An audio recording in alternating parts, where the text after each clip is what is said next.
아멘. 말씀 보겠습니다. 구약성경 사무엘하 19장입니다.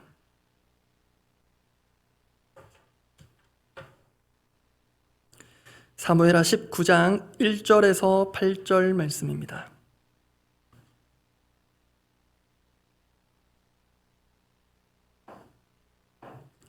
사무엘하 19장 1절에서 8절 말씀입니다.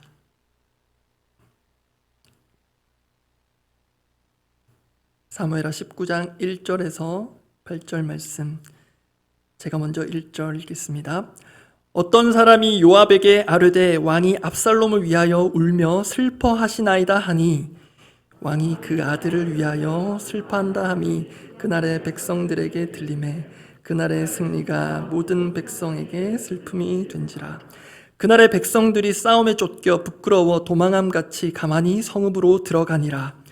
왕이 그의 얼굴을 가리고 큰 소리로 부르되 내 아들 압살롬아 압살롬아 내 아들아 내 아들아 하니 요압이 집에 들어가서 왕께 말씀드리되 왕께서 오늘 왕의 생명과 왕의 자녀의 생명과 처첩과 비빈들의 생명을 구원한 모든 부하들의 얼굴을 부끄럽게 하시니 이는 왕께서 미워하는 자는 사랑하시며 사랑하는 자는 미워하시고 오늘 지휘관들과 부하들을 멸시하심을 나타내심이라.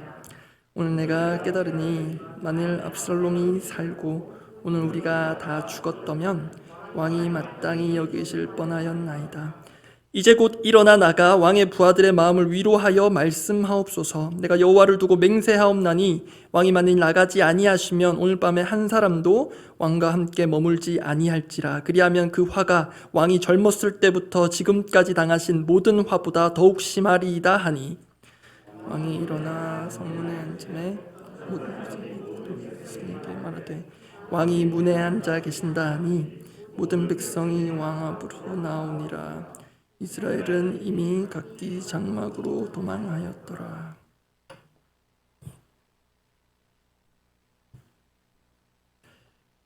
오늘도 그렇고요. 성도님 가족분들의 안타까운 소천 소식이 계속 이어지고 있습니다. 전 지금까지 그간의 장례 예배에 참여하면서 유족분들의 슬픔이 특별히 더 가슴 아리게 다가온 장면들이 있었습니다. 여자 성도님들께는 죄송하지만 그것은 남자분들의 눈물을 볼 때였습니다.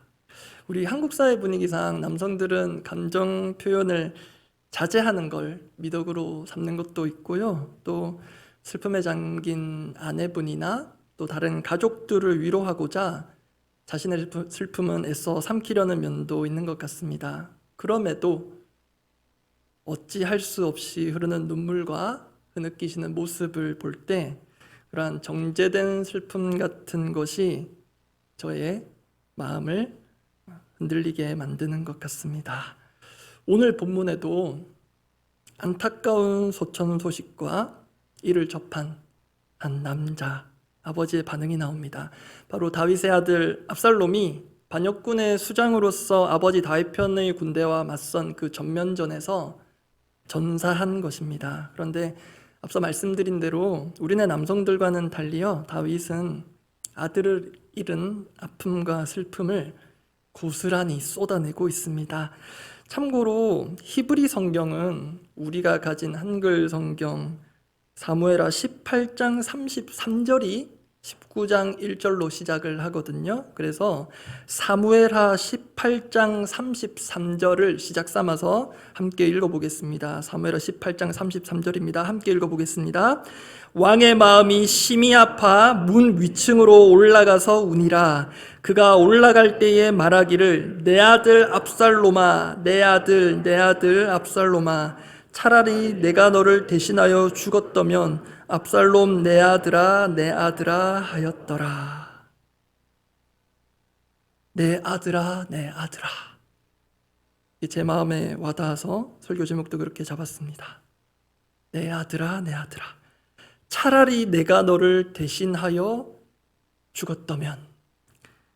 이 말은 자식을 먼저 떠나보내는 부모에게 있어서 결코 빈말이 될 수 없을 것입니다. 이러한 다윗 왕의 격한 슬픔은요, 승리한 장군들과 군대에 귀환 이후에도 한참 시간이 지난 이후에도 여전히 이어집니다. 오늘 본문 사무엘하 19장 4절입니다. 4절 말씀은 제가 읽겠습니다. 왕이 그의 얼굴을 가리고 큰 소리로 부르되 내 아들 압살롬아 압살롬아 내 아들아 내 아들아 하니. 지금 다윗이 슬픔에 빠져서 헤어나오지 못하고 있는 그런 모습으로 보입니다. 다시 볼 수 없는 아들 압살롬을 애타게 부르는 아버지 다윗의 그 슬픔이 온 나라를 덮어버렸습니다. 이로 인해 승리의 기쁨이 전혀 없는 승리, 슬픔만이 가득한 승리가 찾아왔습니다. 그런데 이러한 초상집 분위기가 너무 싫었던 사람이 있었습니다. 다윗 왕의 슬픔을 헤아릴 수 없었던 사람, 바로 승리한 군대를 이끌고 온 다윗 왕의 군대 장관 요압입니다. 요압이 다윗을 향해 보인 그 언행들이 과연 적절했는가 신중하게 살펴볼 텐데요. 제가 볼 때 분명 과하고 부적절한 면이 있는 것 같습니다. 함께 살펴보겠습니다. 반역한 아들을 위해 슬피우는 다윗에게 있어서 일종의 이중고 같은 것이 보입니다. 반역한 아들을 위해 우는 다윗의 이중고, 첫 번째는 충언처럼 들리는 요압의 불충입니다. 충언처럼 들리는 요압의 불충. 그 요압이 슬피 울고 있는 다윗을 향해 격하게 쏟아내는 말들이 오늘 본문 19장 5절에서 7절까지 길게 나와 있는데요. 찬찬히 다시 읽으면서 이 말이 다윗에게 어떻게 와닿았을지 한번 헤아려 보면 좋겠습니다. 한 절씩 읽을 텐데요. 제가 먼저 19장 5절 읽겠습니다. 요압이 집에 들어가서 왕께 말씀드리되 왕께서 오늘 왕의 생명과 왕의 자녀의 생명과 처첩과 비빈들의 생명을 구원한 모든 부하들의 얼굴을 부끄럽게 하시니 이는 왕께서 미워하는 자는 사랑하시며 사랑하는 자는 미워하시고 오늘 지휘관들과 부하들을 멸시하심을 나타내심이라. 오늘 내가 깨달으니 만일 압살롬이 살고 오늘 우리가 다 죽었다면 왕이 마땅히 여기실 뻔하였나이다. 7절을 함께 읽겠습니다. 이제 곧 일어나 나가 왕의 부하들의 마음을 위로하여 말씀하옵소서. 내가 여호와를 두고 맹세하옵나니 왕이 만일 나가지 아니하시면 오늘 밤에 한 사람도 왕과 함께 머물지 아니할지라. 그리하면 그 화가 왕이 젊었을 때부터 지금까지 당하신 모든 화보다 더욱 심하리이다 하니. 지금 정식으로 빈소는 차려져 있지 않지만 앞서 말씀드린 대로 아들이 죽은 상황입니다. 그 아버지가 다윗입니다. 비록 그 아들이 반역자이긴 했으나 상황이 다소 꼬이긴 했으나 다 떠나서 아들을 잃은 아버지 앞에 요압이 부하로서 하고 있는 말들입니다. 만약 여러분에게 상황극처럼 지금 이 상황에서 다윗에게 필요한 말을 전해보세요. 또는 이런 나눔으로 여러분 다락방 모임을 가진다고 한다면 어떤 말을 다윗 왕에게 전하겠습니까? 요압처럼 눈물 쏙 빼놓는 질타에 가까운 말을 하시겠습니까? 아니면 위로의 말을 하시겠습니까? 아니면 아무 말 없이 그 옆을 함께 하시겠습니까? 물론 오늘 본문의 결과만 놓고 보면요, 요압이 다윗 왕을 슬픔의 자리에서 일으킨 역할을 한 것처럼 보이기도 합니다. 또 어떤 분들은 이렇게 보실 수도 있습니다. 지금 이 상황에서 요압 아니면 누가 이런 충언을 다윗 왕에게 하겠습니까? 아무리 아낀 아들을 둔 아버지이긴 하나 왕으로서 반역한 아들을 위해 이리도 감정을 통제하지 못하면 어떡합니까? 그러면 목숨 걸고 공을 세우고 돌아온 군대는 뭐가 됩니까? 그렇게 볼 수 있는 면도 있습니다. 그런데 그러함에도 저는 이미 극한의 슬픔에 빠져 있는 다윗에게 또 다른 아픔을 가중시키는 이가 요압으로 보입니다. 왜냐하면 실은 다윗을 그러한 슬픔에 빠지게 만든 장본인이 바로 요압이기 때문입니다. 다윗은 압살롬이 이끄는 그 반역군과의 전면전에 앞서 중요한 군령을 내린 적이 있습니다. 앞서 사무엘하 18장 5절 말씀인데요. 제가 읽어드립니다. 왕이 요압과 아비새와 이때에게 명령하여 이르되 나를 위하여 젊은 압살롬을 너그러이 대우하라 하니 왕이 압살롬을 위하여 모든 군지휘관에게 명령할 때에 백성들이 다 들으니라. 지금 이 말씀을 보면 다윗 왕은 이미 그 전쟁의 승리를 어느 정도 예상했던 것 같습니다. 그래서 그때 압살롬을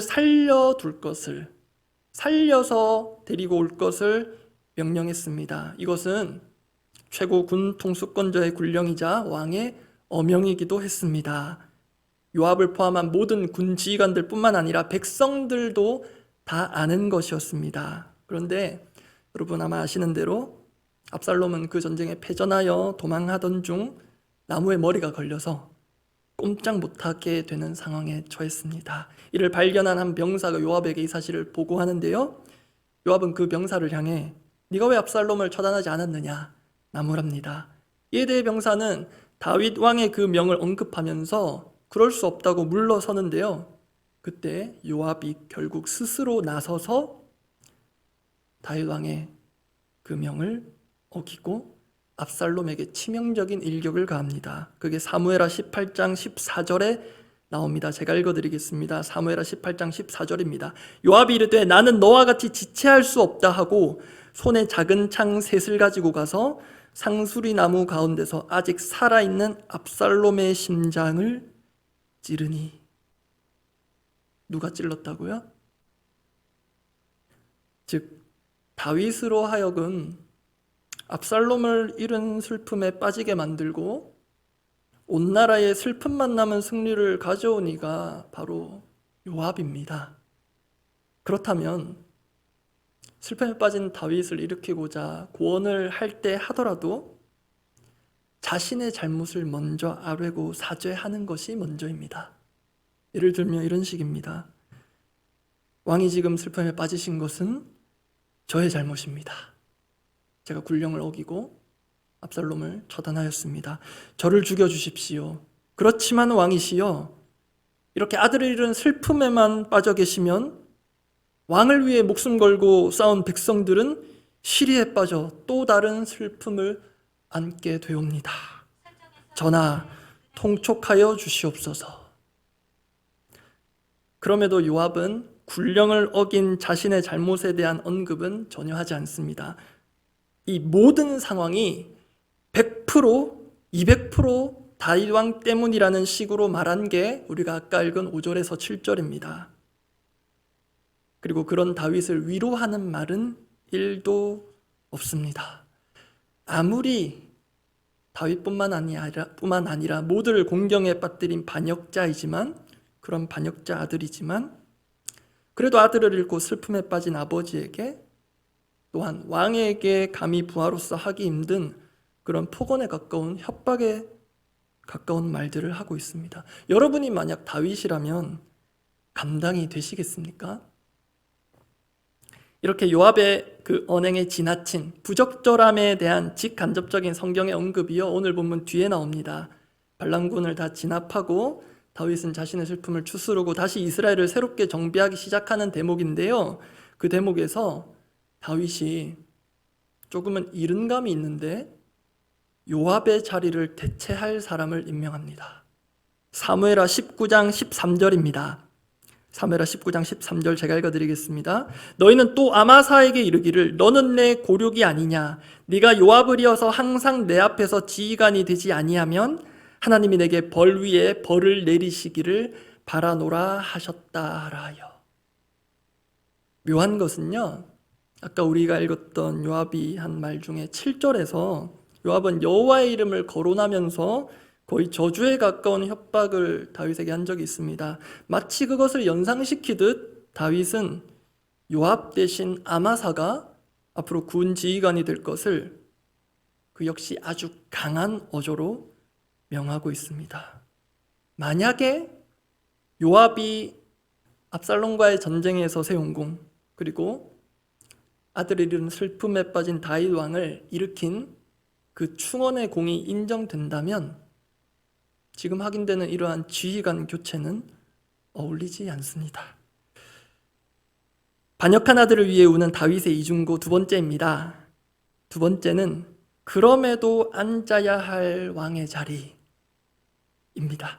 요압의 언행이 분명 적절하지 못한 것이 있는 것이 사실이었습니다. 그렇다고 다윗이 언제까지 아들 잃은 슬픔에만 잠겨 있는 것도 분명 곤란한 것이었습니다. 본문의 상황상 다윗에게 있어서 그 슬픔을 추스리고 일어서기까지는 조금 더 시간이 필요해 보였지만 결국 다윗은 받아들이기 힘든 요압의 그 아픈 충고를 받아들입니다. 그리고는 자리에서 일어나 본연의 자리로 갑니다. 그게 사무엘하 19장 8절 오늘 본문 마지막 구절인데요. 8절 말씀 함께 읽어보겠습니다. 왕이 일어나 성문에 앉음에 어떤 사람이 모든 백성에게 말하되 왕이 문에 앉아 계신다 하니 모든 백성이 왕 앞으로 나아오니라. 이 구절 두 번 강조해서 말하고 있습니다. 왕이 일어나 성문에 앉음에, 그리고 중간쯤에 왕이 문에 앉아 계신다. 왕이 슬픔의 자리에서 일어나 성문에 앉는다는 것은 그의 본연의 자리, 일상의 자리, 또 사명의 자리로의 복귀를 뜻합니다. 그런데 신기하게도 그러자 요압의 협박과는 정반대로 모든 백성들이 왕 앞으로 나옵니다. 그리고 우리가 읽진 않았지만 8절 뒷부분 보면 다윗을 대항했던 이스라엘은 모두 도망한 이유입니다. 다윗 왕에게 있어 이때에도 슬픔은 여전히 남아 있었겠지만 왕의 자리로 돌아오니 온 나라가 순식간에 제자리를 찾고 안정을 찾습니다. 왕이 제자리로 돌아온 것뿐인데 말입니다. 여기에 하나님의 은혜를 엿볼 수 있습니다. 지금도 우리 가운데 소중한 누군가를 또는 소중한 무언가를 잃은 슬픔, 그로 인해 삶이 정상적인 궤도에서 이탈한 듯한 상황에 처하신 분들이 있을 것입니다. 꼭 누군가를 하나님께로 떠나보낸 경우만이 아니라 지난주에 제가 활과 화살을 들고 나와서 비유로 말씀드린 걸 기억하실지 모르겠는데 하나님께로 떠난 것뿐만 아니라 하나님으로부터 떠나 하나님을 등진 방황과 부모를 향한 반항으로 가슴에 화살로 돌아와 꽂혀 아픔을 안기는 이들이 다름 아닌 우리의 자녀들, 가족들, 식구들이 될 때가 있습니다. 다윗의 그 슬픔 속에는 그렇게 방황하고 반항으로 생을 마감한 압살롬에 대한 회한과 아픔이 컸을 것입니다. 그런데 지금도 그렇게 하나님과 교회 공동체를 떠나려고 하는 아이들, 이미 떠난 아이들, 또 그런 자녀들을 보는 그 아픔과 상실감을 견뎌내야 하는 어른들이 있습니다. 한 사람일지언정 그 사람이 이 자리에 있습니다.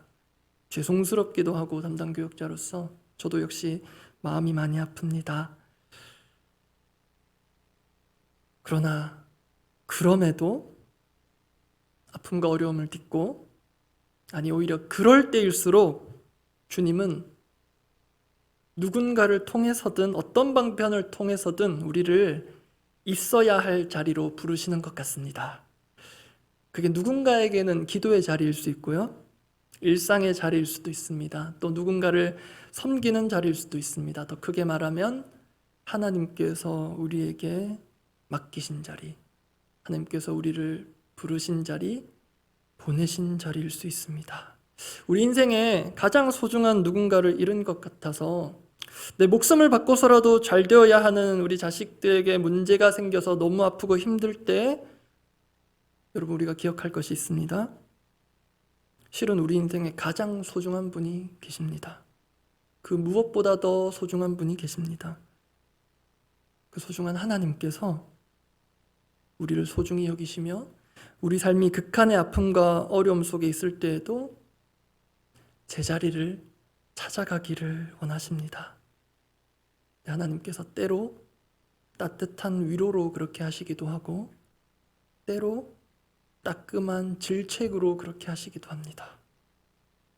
너 이제 일어나야지. 그 주님의 음성 깨달아 듣고 우리가 찾아가야 할 본래의 자리가 있다면 찾아갈 수 있기를 바랍니다. 그렇게 슬픔과 아픔을 딛고 일어서는 주의 자녀들을 통해 하나님만이 주실 수 있는 평안과 안정을 맛보기를 간절히 원합니다. 말씀 맺으며 저의 조금은 무리한 묵상일지 모르는 것 하나 나누고자 합니다. 오늘 설교 제목이 내 아들아 내 아들아인데요, 오늘 본문에서 다윗이 연이어 연이어 내 아들아 내 아들아 슬픔으로 절규합니다. 반역한 아들을 잃고 울며 외치는 다윗의 절규, 내 아들아 내 아들아. 저는 이 말씀이 연상되었습니다. 마태복음 27장 46절, 예수님께서 십자가 위에서 하신 말씀입니다. 나의 하나님 어찌하여 나를 버리셨나이까. 그런데 아들 예수께서 십자가 위에서 아버지 하나님께 한 말인데요, 제가 진짜 연상된 것은 이 절규에 대해, 이 아들의 절규에 대해 성경에 기록되지 않은 아버지 하나님의 마음이 떠올랐습니다. 이렇게 절규하는 아들 예수님께 성경에 기록되진 않지만 아버지께서 내 아들아 내 아들아 어찌하여 내가 너를 버리겠니, 그렇게 하시는 것 같았습니다. 반역하여 못할 짓만 가득히 하고 아비 마음에 화살을 넘어 대못을 박은 그런 반역자 압살롬을 위해서도 아버지 다윗은 슬피 울며 절규합니다. 그렇다면 온전한 순종으로 모든 삶을 가득 채운 그런 아들 예수님이 십자가에 달려 절규하며 그렇게 이 땅에서의 삶을 마감해 가는데, 그것을 바라보는 하나님 아버지의 아픔과 고통 감히 헤아릴 수 있겠습니까? 만약 헤아릴 수 있는 은혜를 주신다면 실은 아버지를 반역함에 있어서는 압살롬 못지않을 우리 죄인들을 향해서도, 그 하나님을 떠나가려고 하는 우리 자녀들을 향해서도 지금도 내 아들아 내 아들아 목 놓아 부르실 그 하나님 아버지의 마음을 오늘 헤아려 볼 수 있기를 바랍니다. 다윗을 통해서 어렴풋하게나마 지금도 내 아들아 내 딸아 여기로 돌아오렴 애타게 부르시는 그 하나님 아버지의 마음을 헤아려 볼 수 있기를 바랍니다. 기도하겠습니다.